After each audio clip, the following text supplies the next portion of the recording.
Under the flicker of fluorescent lights and the mechanical hum of production lines that once never slept, something has changed. Not with sirens, not with flames, but with silence. The kind of silence that settles in when machines stop mid-cycle and workers stand still, waiting for answers that never come. In the heart of America's industrial belt, where generations built their lives on the promise of stability, tradition, and horsepower, that silence is growing louder. One name echoes through this unsettling quiet more than any other: Ford. And what began as a promise to bring jobs back to America may have instead turned into a whirlwind of closures, layoffs, and questions no one dares to answer out loud. What if America First wasn't meant for American workers? Before we continue, hit that subscribe button and like this video, because what you're about to uncover isn't just a story about cars. It's a story about dreams, policies, betrayals, and the quiet collapse of something much bigger than an assembly line. It started with a simple headline, just one line, but its impact? Earth-shaking. Ford pulls guidance. $1.5 billion loss. Tariffs hit home, but what the media won't scream in bold letters is the chilling truth. May 17th, 2025 may go down as the darkest day in Ford's long, iconic history. Not because of a recall, not because of a product failure, but because of a decision made thousands of miles away from the factory floor in Washington, D.C., under the direction of President Donald Trump. A 25% tariff on all imported cars and components detonated like a financial bomb across the American auto sector. And Ford took the hit. The numbers alone don't tell the whole story, but they scream. 2 factories shuttered, one in Chicago, another in Michigan. 9,000 jobs gone, lives upended, communities thrown into chaos, all while the president remained unflinching, coldly remarking, "They should have brought production back to America a long time ago." A statement that, depending on who you ask, was either a tough love truth or a tone-deaf dismissal of real suffering. But here's where things twist, because this wasn't China's fault. It wasn't automation. It wasn't a foreign competitor stealing market share. No, this was a domestic policy, targeted, signed, and sealed with the slogan of economic patriotism.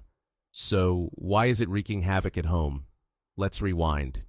When Trump announced his re-election campaign in 2024, his platform centered on a reinvigorated America First agenda. High tariffs were at the heart of it, a way to force companies to reshore jobs and cut dependency on global supply chains. But the reality on the ground in 2025? Brutal. Ford's system, decades in the making, wasn't built for this kind of disruption. Its supply chain spans borders, batteries from Mexico, sensors from Canada, microchips from South Korea. Interrupt one link, and the entire chain buckles. According to Ford's own Q1 report, prices for critical components surged by up to 32% after the tariffs hit in February. That figure alone is staggering, but when you look deeper, it's the cascading effect that truly stings. The Mustang Mach-E, now $2,000 more expensive. The Bronco Sport, $500 more. The Maverick pickup, an extra $700. Ford didn't want to raise prices. They had no choice. And when they tried to absorb the blow themselves, profits plummeted, investments stalled, and layoffs followed. If you're wondering what happened to the ambitious T3 electric vehicle program, once hailed as Ford's future, it's now in limbo, delayed indefinitely. Why? Because the projected cost per vehicle ballooned to over $50,000, far above the market tolerance. A 22% spike that shattered budgets, timelines, and hopes. Still watching? Then, don't forget to subscribe and like this video right now, because what comes next could determine whether the American auto industry survives or spirals. But let's not isolate this to Ford alone. General Motors projected up to $5 billion in losses this year. Stellantis, home of Jeep, Ram, and Chrysler, has already halted production in multiple plants. Hundreds of workers laid off. Japanese manufacturers like Toyota and Nissan forced to restructure entire product lines, shifting production and swallowing millions in costs just to stay afloat. Even European automakers are tightening belts, and while factories fall silent in Michigan, Ohio, and Indiana, overseas, competitors thrive. Why? Because while America taxes its own industry into submission, countries like South Korea and Germany ramp up production with stable policies and lucrative export incentives. Consumers around the world are choosing cheaper alternatives. Meanwhile, Americans are being priced out of their own car market. Remember that employee pricing for everyone campaign? It was meant to soften the blow, but it wasn't enough. According to Kelley Blue Book, the average new car price in the U.S. hit a staggering $48,699 in April, the highest since the 2008 crisis. That's not an anomaly, that's a trend. And if it continues, who's left to buy these cars? Retaliatory tariffs from China, rising material costs, disrupted logistics, it's a storm, and Ford is right in the eye of it. They've suspended exports to China for multiple models. The F-150 Raptor, Mustang, Bronco, and Lincoln Navigator. Why? Because China imposed up to 150% tariffs in response. That market, once a golden goose, is now out of reach. Meanwhile, Ford is trimming everywhere it can. Software divisions cut, EV projects paused, Blue Oval City in Kentucky delayed to 2026. And perhaps most painful of all, 350 employees let go in just one tech division alone. That's not strategic pivoting. That's survival mode. Still think this is temporary? Analysts at Goldman Sachs don't. They're forecasting a drop of nearly 1 million in total U.S. car sales for 2025, from 16 million units down to 15 million. That's a million fewer cars, a million fewer reasons to keep production running. And through all this, Trump stays firm. No apology, no adjustment, no plan B, just slogans. We will make America great again. But at what cost? When asked about the factory closures, Trump responded not with empathy, but with blame. They should have brought production back years ago. As if years of integrated global manufacturing could be undone by a snap of the fingers and a rally chant. Let's be clear. This isn't about party lines or partisan jabs. This is about reality. Hard, economic, unfiltered reality. And while investors panic, workers wait. While supply chains crumble, slogans echo. And while prices rise, the American dream quietly retreats behind factory gates, now welded shut. What happens next? That's the question echoing in boardrooms, lunchrooms, and family dinners across the Midwest. Will Ford survive? Yes, but not without scars, not without transformation, not without confronting a future very different from the one promised. But here's the twist.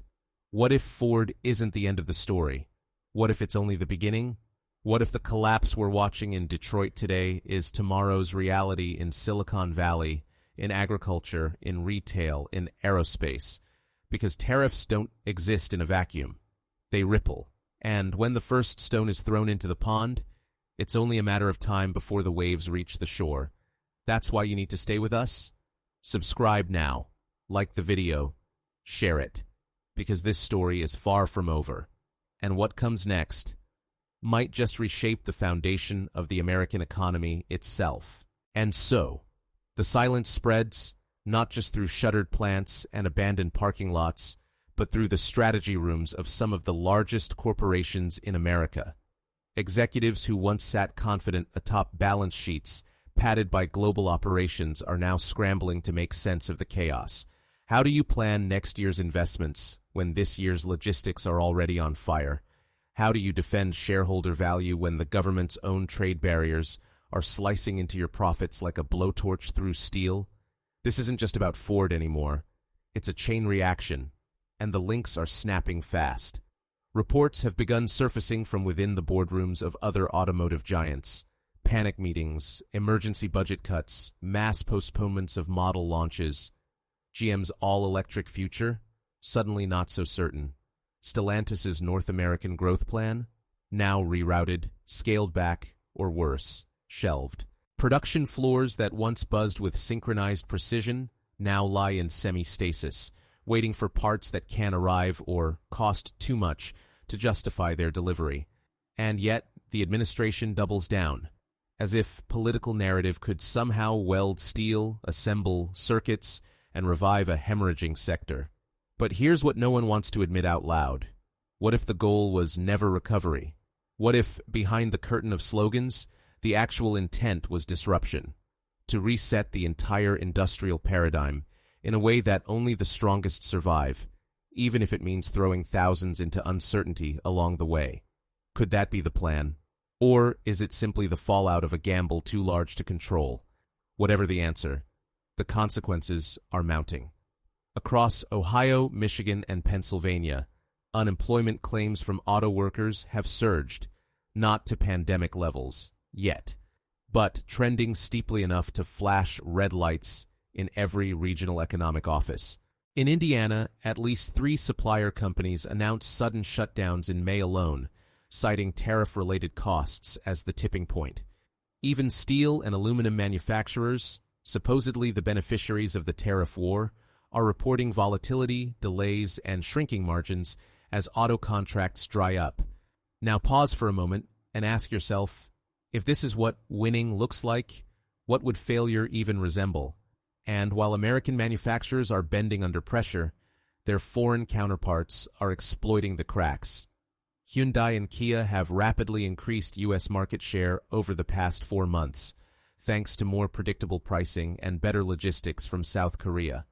Volkswagen and BMW, producing from their European hubs and strategically positioned Mexico plants, have leveraged trade agreements outside U.S. purview to offer attractive alternatives. The irony? Imported vehicles, despite facing tariffs, are now in some cases cheaper than their U.S.-made counterparts. How long before American consumers begin to vote with their wallets? Meanwhile, the aftershocks extend to Wall Street. Major investment firms are reassessing their portfolios. Auto sector ETFs have seen record outflows. Ford stock, once a blue-chip darling of patriotic portfolios, has dropped significantly, eroding retirement savings and pension funds tied to union workers, the very people the policy was supposed to protect. Are you seeing the contradiction yet? Are you starting to feel the weight of it? What about the small towns, the ones whose economies orbit a single factory? Those where Friday night football and diner breakfasts mask a deeper fragility, a community tethered to a single company's payroll. What happens when that thread is cut? We're beginning to see it. Schools underfunded, local shops closing early, property values sliding. All while slogans continue to dominate headlines. The distance between rhetoric and reality has never been so vast. And in the midst of this unraveling, silence from Washington, no revised plans, no urgent roundtables with industry leaders, just repetition of a mantra that sounds hollower with every job lost. We will make America great again. But great for who? Even more disturbing is the quiet shift happening in the background. Whispers of foreign automakers considering acquisition opportunities, rumors of Ford offloading non-essential divisions, talks of mergers to survive the volatility. Could we be witnessing the slow fragmentation of an American icon? And if so, what does that say about the resilience of the American economy under pressure? The fear now is not just economic, it's strategic. With U.S. automakers weakened and distracted, global competitors are pushing ahead in the EV race. Chinese companies like BYD and NIO continue expanding into Europe and Southeast Asia. Tesla, ironically headquartered in America, is shifting more of its production and sales focus abroad, capitalizing on demand in markets where the political climate doesn't penalize them for being efficient. Is the U.S. about to lose the next great industrial race not to foreign policy, but to its own internal contradictions? And let's not forget the workers themselves. They are no longer just laid off. They are disillusioned. Once firm believers in the promise of revitalized manufacturing, they now watch their future erode, paycheck by paycheck. Anger is replacing hope. And where hope fades, resistance begins to stir. Will this discontent fuel a political shift? Will voters begin to turn on the very movement that claimed to champion them? Or will they double down, clinging to the illusion that just a little more time, a little more patience, and the promised industrial renaissance will arrive. That's the gamble. And the stakes? Everything. So what do you think? Should Ford have fought back harder? Should Washington have listened more? Should we all have seen this coming from the moment tariffs were introduced with no infrastructure or subsidies to support the shift they demanded? Comment below. We want to hear your thoughts, your questions, your fears. This isn't just about policy, it's about people. It's about you. And if you haven't already, hit that subscribe button. Like this video. Because what's coming next might be even more revealing. We're not at the end, we're not even close. And now, as the final echoes of the factory floor fade, and the last crates of unused parts gather dust under fluorescent lights that no longer hum with life, we must confront the uncomfortable truth. This is not a temporary hiccup. This is a transformation. Violent, unexpected, and far-reaching. The American auto industry is not undergoing a renovation. It's in the midst of a structural upheaval. What began as a political decision wrapped in the flag has now morphed into a seismic economic shift that is dismantling not only supply chains but belief systems, and those who once stood behind the podiums proclaiming industrial rebirth are now watching from a distance, silent as the very foundation of manufacturing shakes beneath their feet. Let's talk about what's happening behind the curtain now, not just the layoffs or the rising prices, but the long-term decay quietly setting in. The trust between government and industry has fractured. Business leaders are no longer waiting for solutions. They're building contingency plans to survive the next shock. We're seeing confidential internal memos from Detroit to Dallas warning of reduced production for 2026 and 2027. Investment in domestic plants is being reconsidered. Executive strategies are shifting toward modular flexibility and overseas alternatives. No one is saying it aloud, but the writing is on the wall. Confidence in American manufacturing policy has cracked, and the fissure is spreading. And the consumer, they're not just disillusioned. They're making different choices. The middle class, squeezed by inflation and burdened by stagnant wages, is no longer interested in paying nearly $50,000 for a new car. They're holding on to old vehicles longer, avoiding financing traps, or turning to second-hand imports through shadowy resellers that operate just outside the regulatory lines. The black market for cars is swelling, and that too is a sign. When your average family can't afford a car built in their own country, something's broken far beyond economics. It's a rupture in trust, a rupture in identity. Meanwhile, the international response is telling. Trade partners once wary of U.S. tariffs are now retaliating with surgical precision. China's 150% import duties on American cars have effectively locked U.S. manufacturers out of the fastest-growing auto market on Earth. Europe, once an ally in trade negotiation, is now accelerating deals with Asian manufacturers, closing the window for American resurgence abroad. And in Latin America, local governments are beginning to offer incentives to non-U.S. brands to fill the vacuum left by retreating American companies. The world is moving on, fast. The question is, can America keep up? What's worse is that no new safety net has been constructed to catch the fall.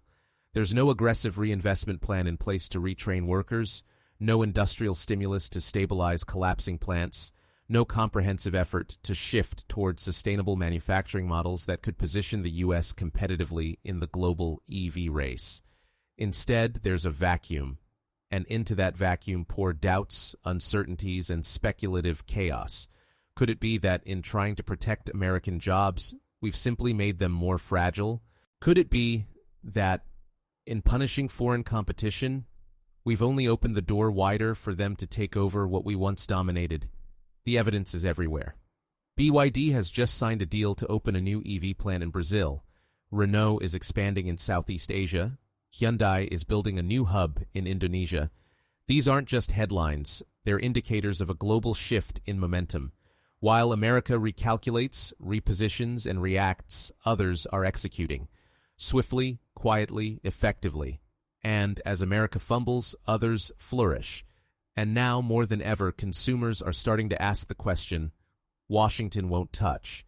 Is the dream of American industrial supremacy now a relic of the past? Or is there a way forward that doesn't rely on punitive policies and economic self-sabotage? Could a new model emerge, one based not on fear of foreign competition, but on cooperation, innovation, and internal strength? Or are we too far down this path to turn back? We must also consider the psychological cost. The workers who gave their lives to these companies, who built their families, futures, and identities around the promise of steady, respectable labor, are now dealing with a different kind of layoff. It's not just a job lost, it's a purpose lost. And when that happens at scale, society begins to fray, communities fracture, desperation festers, and the narrative that once inspired pride now only triggers bitterness. These workers don't just want jobs, they want clarity, they want honesty, they want a plan, not a slogan. If you're still watching, still asking questions, still searching for understanding, then don't stop here. Comment below. What do you think should be done now? Is it too late to salvage the domestic auto industry? Can a new generation of policies rise from the ashes of this collapse? Or will American manufacturing become a cautionary tale taught in business schools around the world? Let us know. Every voice matters, especially now. And while you're here, make sure to like this video, subscribe to the channel, not because we're chasing numbers, but because this story is not over. The worst may not have happened yet. There may still be twists to come, new alliances to be made, economic surprises to unfold, political consequences to ripple across the nation as voters wake up to the real cost of the trade war. We'll be here to track every move, decode every headline, and uncover every buried truth that the polished press releases won't tell you.